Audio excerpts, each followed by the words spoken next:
A big, huge explosion while we were having lunch, and everybody ran for the doors and windows, and we were sheltered under tables. We heard 3 big booms and multiple gunshots. A big, huge explosion while we were having lunch, and everybody ran for the doors and windows, and we were sheltered under tables. We heard 3 big booms and multiple gunshots.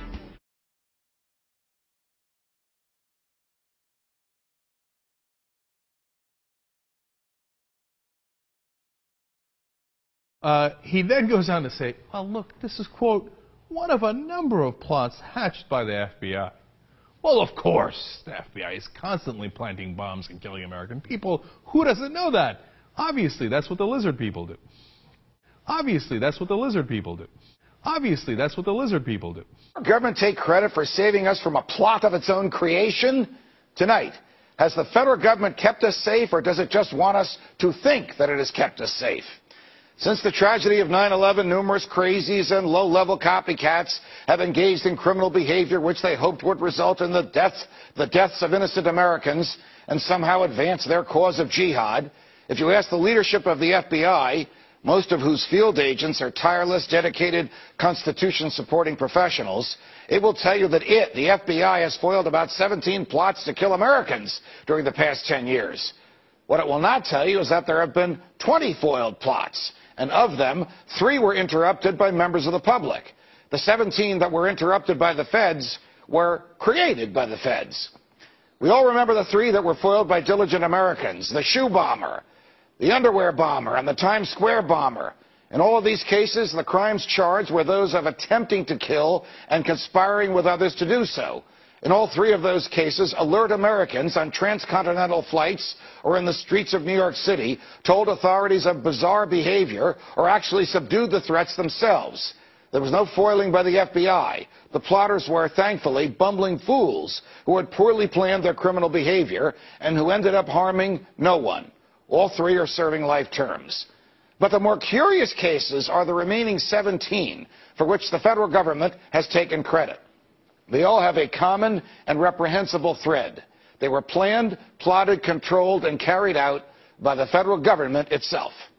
In all of these 17 cases, from the Fort Dix 6 to the Lackawanna 7 to the Portland parade bomber, the feds found young men of Muslim backgrounds, loners who were bitter at America. They befriended them, cajoled them, and persuaded them that they could change the world by killing Americans. In all these cases, agents worked undercover and portrayed themselves to the targets as Arabs of like un-American mind. In some cases, the federal agents used third parties to act as middlemen. The third parties were typically persons who had been convicted of crimes and who, in return for leniency at their own sentencings, were willing to work with the same feds who prosecuted them in order to help the feds entrap whomever else those feds were pursuing. Thus, in all 17 of these cases, because of the command and control of federal agents, no one was ever in danger, no one was harmed, no bomb went off, and no property was damaged. But in all those cases, the losers whom the feds targeted each believed that they were interacting with real plotters who would bring them cash and bombs. As we know, sometimes the cash arrived, but the bombs never did. The defendants were essentially charged and convicted for playing a game with federal agents. The most recent of those government-generated plots was revealed yesterday. It has a new twist because it allegedly involves agents of the intelligence apparatus of the government of Iran. It, too, was destined to go nowhere, as the feds monitored and taped every move made by their target as he interacted with federal agents whom he stupidly believed to be drug dealers and co-conspirators. Today, the feds themselves revealed that high officials of Iran's government knew nothing of this. Of course, the neocons have demanded bombs on Tehran, no matter what the government there knew.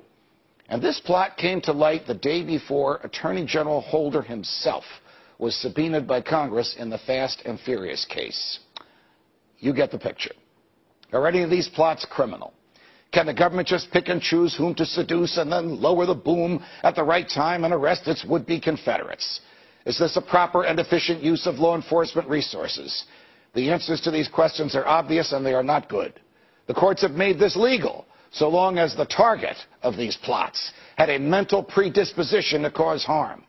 But none of this keeps us safe. All of this makes us less free, as any one of us can be entrapped. And we are fools if we praise the government for exposing a plot of its own creation and saving us from a danger that never existed. Can the government break the law in order to enforce it? Well, when it does, it becomes a law unto itself, and the rule of law dies as the feds decide whom to target and whom to trap. Think about it.